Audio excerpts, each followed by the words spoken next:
She's just a nurse, Paul. When the old bat finally goes, we take everything. The words crackle through the baby monitor, clipped to Edith Scrubb's pocket, tinny and unmistakable.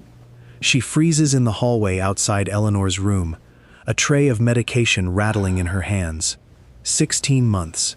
16 months of sponge baths and midnight fevers and holding a dying woman's hand through pain no pill could touch, and this is what her marriage had been the whole time. A countdown. The camera doesn't linger on her shock.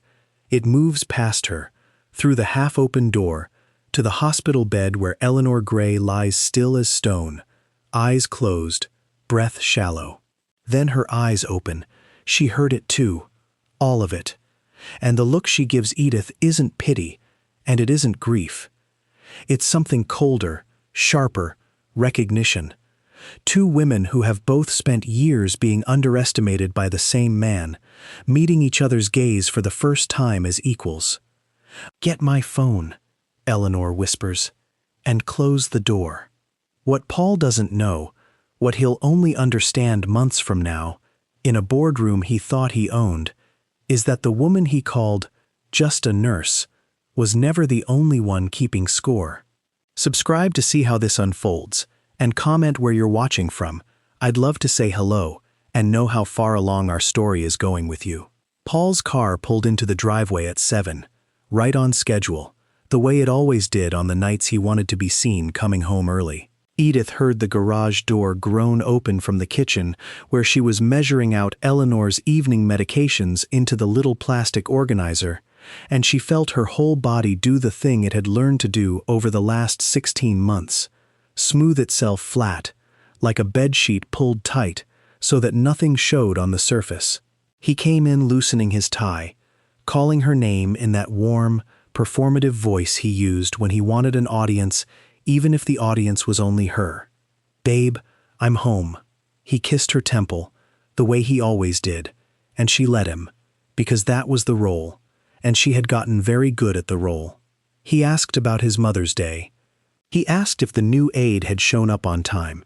He asked if Edith had eaten anything besides toast, because she looked thin, and he said it like it worried him, like he hadn't spent the last 6 months rehearsing her disappearance with another woman in hushed voices over hotel room service. She told him Eleanor had a rough afternoon. She told him the aide had come and gone. She told him she'd eaten. All of it true, none of it the truth. And Paul nodded along, satisfied, already reaching for the remote, already forgetting to ask a single follow-up question.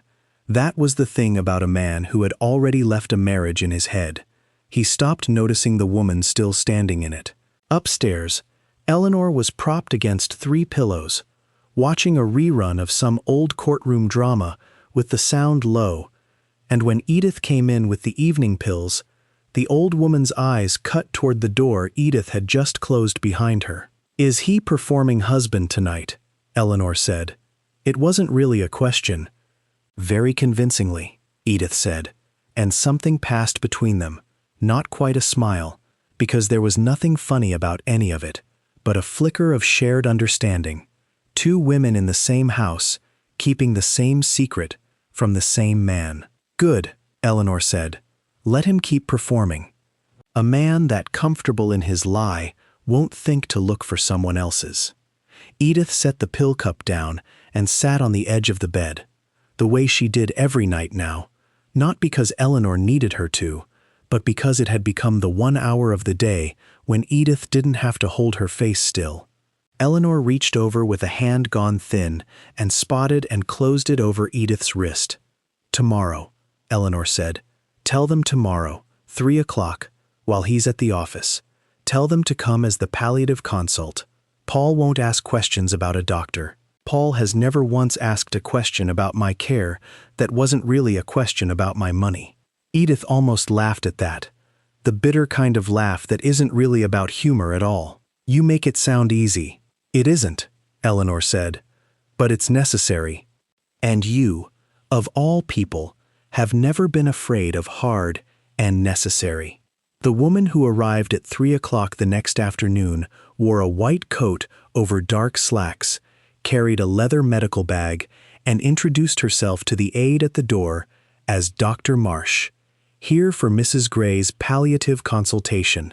Only Edith knew that the leather bag held no stethoscope, and that Dr. Marsh had graduated not from a medical school, but from a law school 2 states over, and had been Eleanor Gray's personal attorney for 11 years, long before any of them had heard the name Paul or the word cancer. Edith showed her up the stairs with her heart hammering so loud she was certain the whole house could hear it, glancing once toward the window that looked out over the driveway.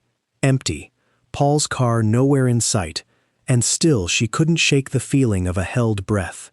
Inside the bedroom, with the door shut and the television turned up just loud enough to blur the edges of conversation, the lawyer set her bag on the dresser and pulled out not instruments but folders, thick ones, tabbed and color-coded, and Eleanor's whole posture changed the moment they were open in front of her. The frail woman in the hospital bed disappeared, and in her place sat a matriarch conducting business, sharp-eyed, precise, asking questions about trustee powers and successor clauses, and the difference between a revocable and an irrevocable structure, like she'd been reading estate law in her spare time, which, Edith would later learn, she absolutely had been. "I don't want a will," Eleanor said. "A will can be challenged.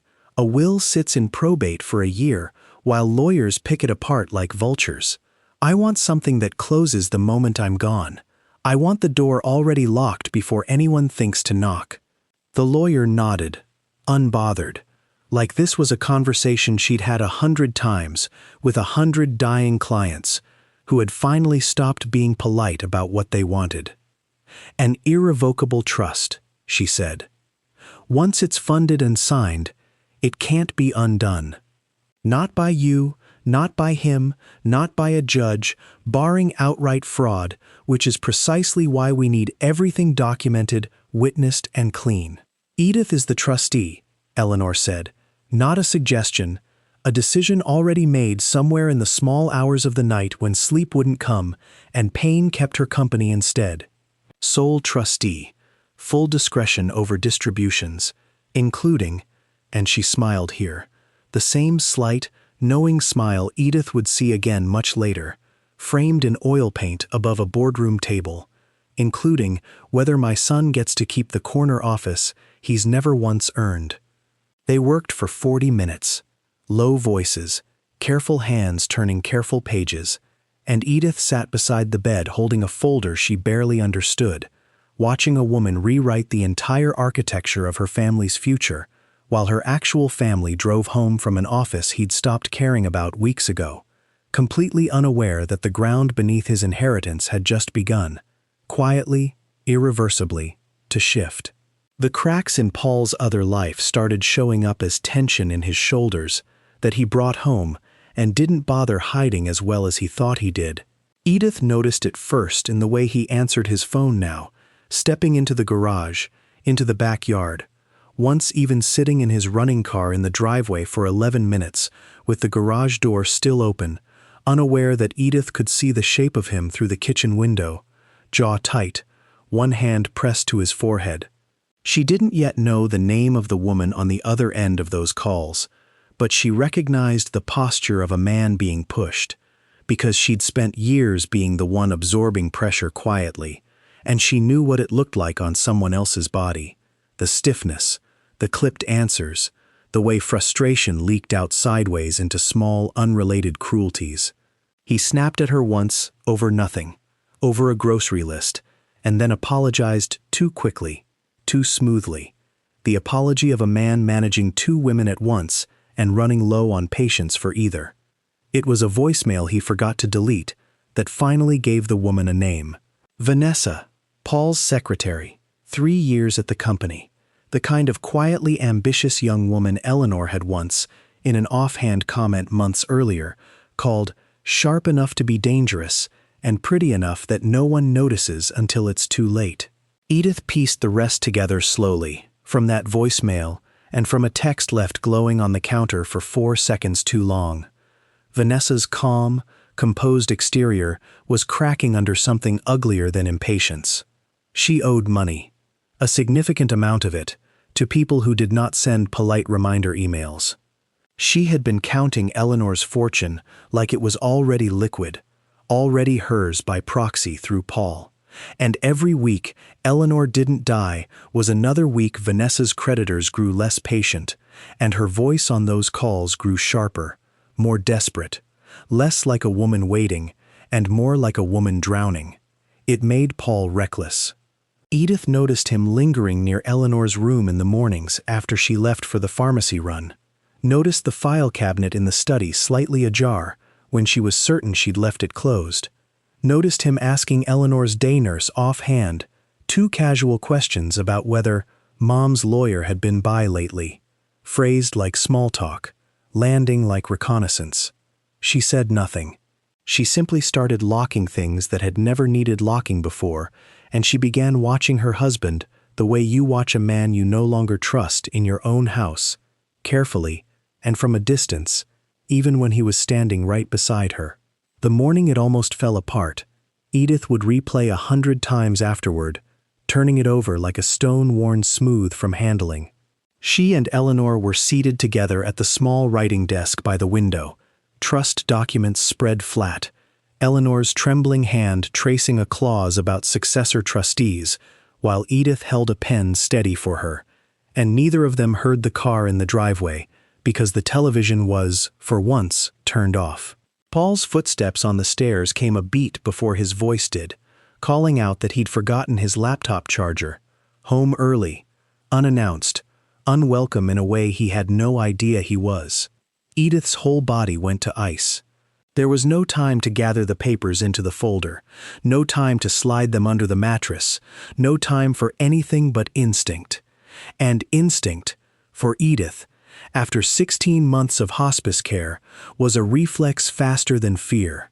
She swept the documents beneath the folded blanket at the foot of the bed in one motion, and, in the same breath, knocked the water glass from the nightstand hard enough that it shattered, and let out a cry sharp enough to carry down the hall. "Eleanor, stay with me. Look at me." Her voice pitched exactly like the sound of an emergency, because she had made that sound for real, more times than she could count, and knew precisely how it was supposed to land. Paul burst through the door to find his wife kneeling by the bed, his mother's eyes fluttering with what looked like distress, water glinting across the floor, and every instinct in him recoiled the way a man's does when he is confronted with sickness he doesn't understand and has never once had to manage himself. He hovered uselessly in the doorway, asking if he should call someone, if he should call an ambulance, and Edith, without even turning around, said, "Get me a towel, Paul, now." And he went, grateful for an instruction, grateful to be useful, and far away from the bed at the same moment. And by the time he returned, Eleanor's breathing had settled, and Edith was smoothing the blanket back into place, the folder of documents pressed flat and silent beneath it. He never thought to ask why his mother's water glass was on the far side of the nightstand from where it always sat. He never thought to ask why the desk chair had been pulled close to the bed instead of tucked beneath the writing desk. A man who has already left a marriage in his head, Edith thought, watching him retreat downstairs still shaken and useless, doesn't look closely at anything he's already decided isn't worth his attention anymore. Eleanor, once his car pulled away again 20 minutes later, let out a breath that was almost a laugh. "Quick hands," she said. "Quick and terrified," Edith said, and her own hands were shaking now that the danger had passed, the way they always shook after, never during. "That's the only kind of quick that's any good," Eleanor said, and closed her eyes, exhausted in a way that had nothing to do with performance. The decline, when it came fast, the way the hospice nurses had warned Edith it sometimes did. Weeks of slow fading, followed by days of sudden, unmistakable descent. Eleanor stopped finishing sentences. She slept through mornings she used to insist on being awake for. Her hands, once steady enough to sign her own name with a flourish, began to shake so badly that holding a pen became its own small battle, and Edith understood, with a cold drop in her stomach, that time had just become the only thing that mattered. She called the lawyer that evening from the bathroom, water running to cover her voice, and said only, "We need to move, now, however fast is possible." What followed was the tensest 48 hours Edith had lived through since the night she first heard Paul's voice through the baby monitor. The lawyer arranged for 2 independent witnesses, a notary and a second attorney with no connection to the family, both essential, both required by law to attest that Eleanor was of sound mind and acting under no one's coercion, which meant Edith had to leave the room during the actual signing, had to stand in the hallway with her back against the wall and her pulse hammering while strangers determined the fate of a family she had spent every one of the last 16 months trying to hold together. Paul, mercifully, was at a corporate retreat those 2 days, a leadership off-site Vanessa had arranged, ironically, to keep him distracted while she worked her own quiet manipulations on him elsewhere. Edith didn't know that then. She only knew that the house was, for 48 hours, free of him, and she used every hour of it. The witnesses arrived Thursday morning under the same soft cover of medical visits. A specialist consultation, a second opinion, nothing that would raise a single question from the rotating staff of aides who came and went without asking why so many doctors seemed to be visiting one dying woman in 1 week. Inside the bedroom, Eleanor sat propped against her pillows in a clean robe, hair combed, mind sharper that morning than it had been in days, as if some last reserve of will had gathered itself entirely for this. She read every page herself, refusing to be rushed, her trembling finger tracing each clause, even when her voice grew thin, reciting them aloud, confirming out loud, for the recording the attorney kept running discreetly on her phone, that she understood exactly what she was signing and that no one had pressured her into it. When she reached the final page, the one naming Edith as sole trustee with full discretionary authority, Eleanor looked up, and though her body had grown small and fragile in that bed, her eyes were fierce. "Say my name," she told the notary. "Say it clearly, for the recording. Eleanor Margaret Gray, of sound mind, acting of her own free will." "Eleanor Margaret Gray," the notary repeated, "of sound mind, acting of her own free will," Eleanor signed. Her signature came out shakier than it had ever been in her life, the letters bending and dragging, but it was unmistakably hers, and the notary pressed the seal, and the second attorney signed as witness, and just like that, quietly, in a sick room with the television turned low and a stranger's phone recording every word, the entire Gray fortune shifted its foundations without a single sound reaching the ears of the man who still believed, with the total confidence of someone who has never once been told no, that all of it was already his. When the witnesses left, Eleanor sank back into her pillows, spent in a way that frightened Edith more than anything had in weeks, and reached for her hand. "It's done," she whispered.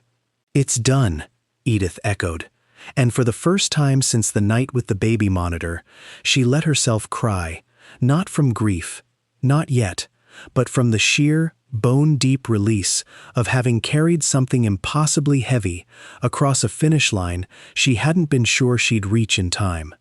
Outside, the driveway was still empty.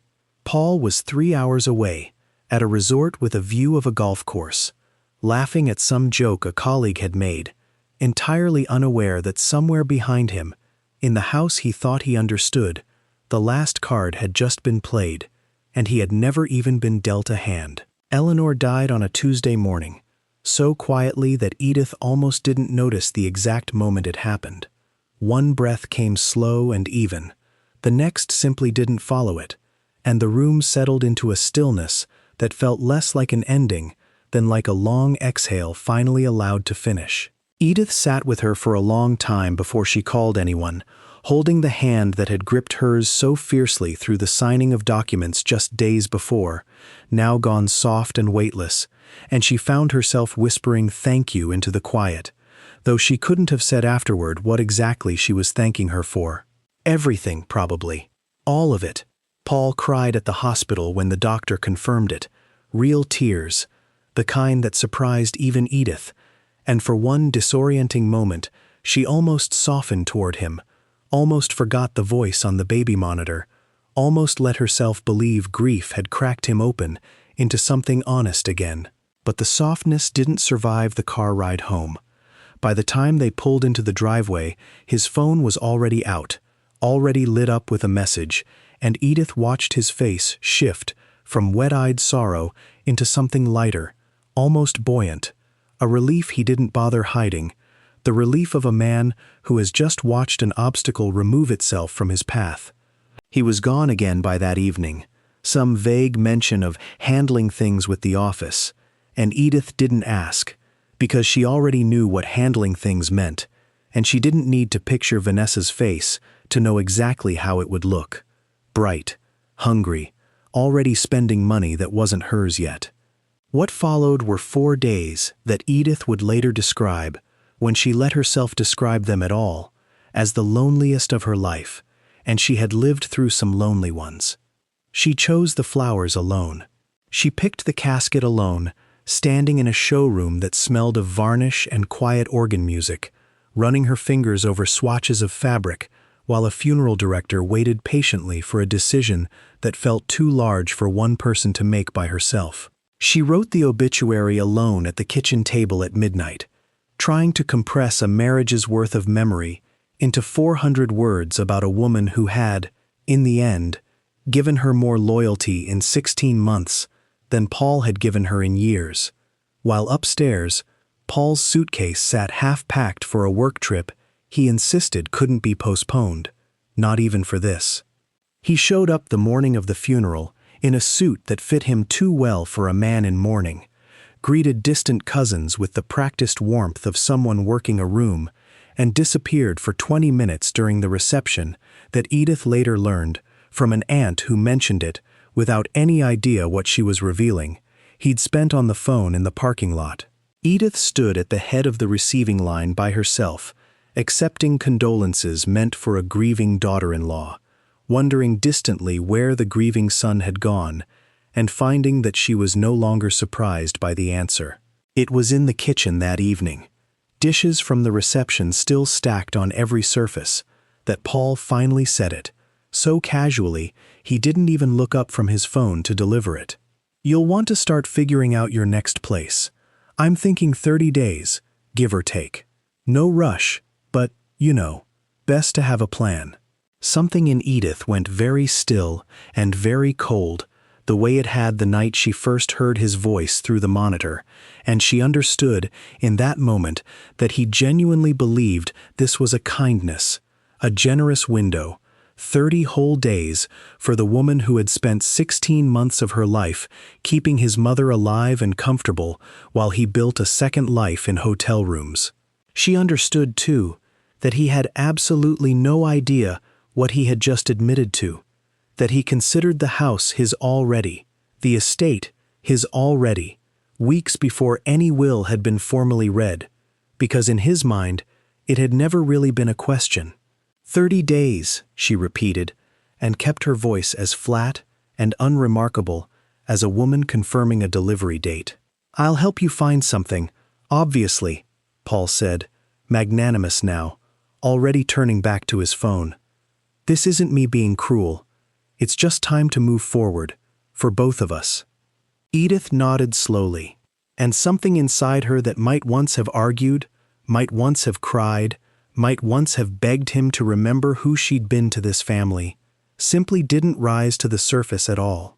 She only said, "Of course, whatever's easiest," and watched the relief bloom across his face, the relief of a man who has just gotten away with something and doesn't yet know it. She let him have that relief.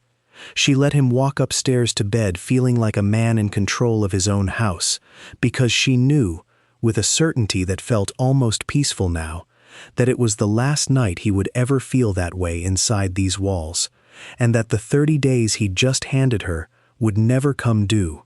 The will reading was scheduled for the following week, and Paul treated the days leading up to it like a man counting down to a vacation. He hummed in the shower. He made calls to a realtor about liquidating some property, once things settle. Vanessa began appearing more openly now that there was no widow's grief left to perform around. Texts he no longer bothered hiding. A lipstick shade Edith found on a collar and said nothing about, because there was nothing left in her that wanted to fight for any of it. The morning of the reading, Paul wore a new suit. Edith noticed that particularly new, not simply pressed, purchased for the occasion, the suit of a man attending his own coronation. Vanessa met them at the law office, already seated in the boardroom when they arrived, dressed sharp and vivid in emerald green, gold hoops catching the light, her knee bouncing under the table in a rhythm that read less like nerves and more like hunger. She didn't bother pretending to grieve. She barely bothered pretending she wasn't already picturing herself in this house. Edith sat across from them, in the same blue scrubs she'd worn through 100 midnight fevers, because she hadn't seen any reason to dress for a performance she already knew the ending of. Paul glanced at her outfit, and something like pity crossed his face. Pity for the nurse, the caretaker, the woman he assumed was about to learn exactly how small her role in this family had always been. He leaned back in his chair, with the ease of a man who had already spent this money in his head a dozen times over. "Shall we begin?" the executor said, an older man with half-moon glasses and the unhurried calm of someone who had delivered devastating news in this exact room many times before, and who suspected today would be no different. He opened first with the formalities, confirmations of identity, the reading of Eleanor's final statement, a paragraph of warm, dignified language thanking her family for their presence, and Paul's leg began bouncing under the table with impatience, the warmth of the preamble clearly wasted on a man only interested in the number at the end of it. As to the disposition of the estate, the executor continued, and here he paused, folding his hands. Mrs. Gray's assets are not distributed through this will. They were transferred, in full, prior to her passing, into an irrevocable trust. The word landed in the room like a dropped glass. Paul's smile faltered, just slightly, the way a smile does when it hasn't yet understood why it should. "I'm sorry, transferred where?" "Into an irrevocable trust," the executor repeated. "Established 6 weeks ago, properly witnessed and notarized, naming a sole trustee with full discretionary authority over all assets, properties, and holdings, including controlling interest in Gray Enterprises. It should also be noted that title to the family residence transferred with it. Any prior instructions regarding occupancy of that property are, as of this filing, void." Paul's mouth opened slightly, and Edith watched, without a flicker of expression, as he understood exactly what that meant. The 30 days he'd handed her over a sink full of funeral dishes had just evaporated, and the eviction notice belonged to no one now but him. "Who's the trustee?" Vanessa said, too fast, her voice already sharpening at the edges. The executor's eyes moved, briefly, to Edith, and then back to the papers in front of him, and he said the name like it was the simplest thing in the world. Edith Gray.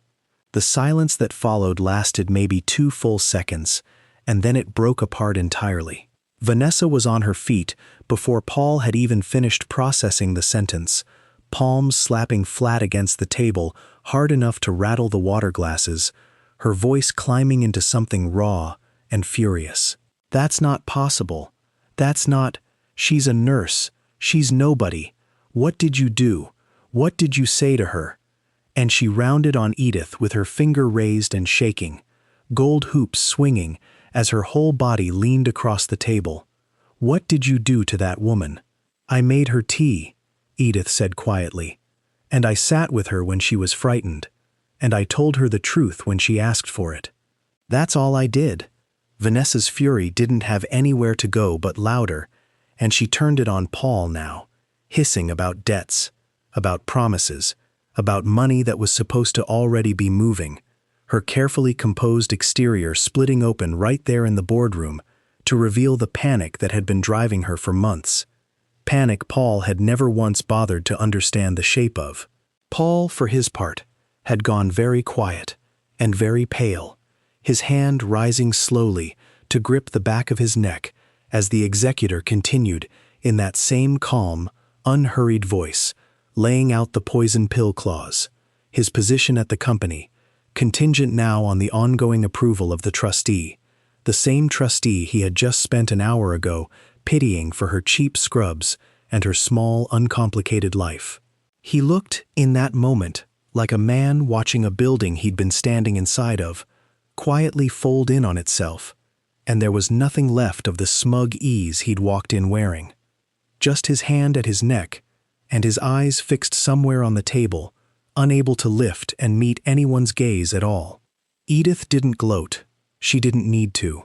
She simply sat with her hands folded in her lap, watching the wreckage of two people's certainty collapse in real time, feeling something settle inside her that she hadn't felt in years, not triumph exactly, but a kind of stillness, the particular calm of a woman who has finally stopped being underestimated and finds she doesn't need to announce it to anyone. The weeks that followed moved differently than any weeks Edith had lived before.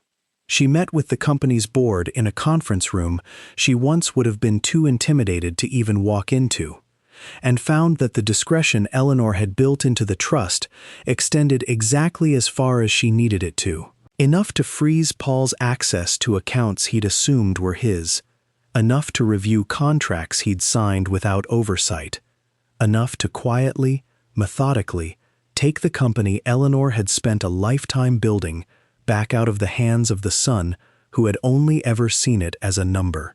Vanessa disappeared from the picture almost immediately once it became clear there was nothing left for her to leverage.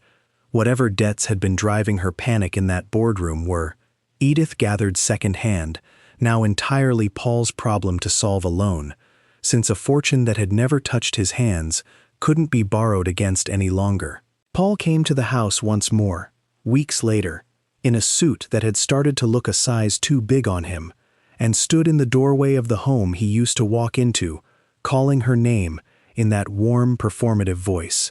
He didn't call her name that day. He asked, quietly, almost humbly, if there was some way back, some room for him in the company, in the house, in whatever version of a life she was building now.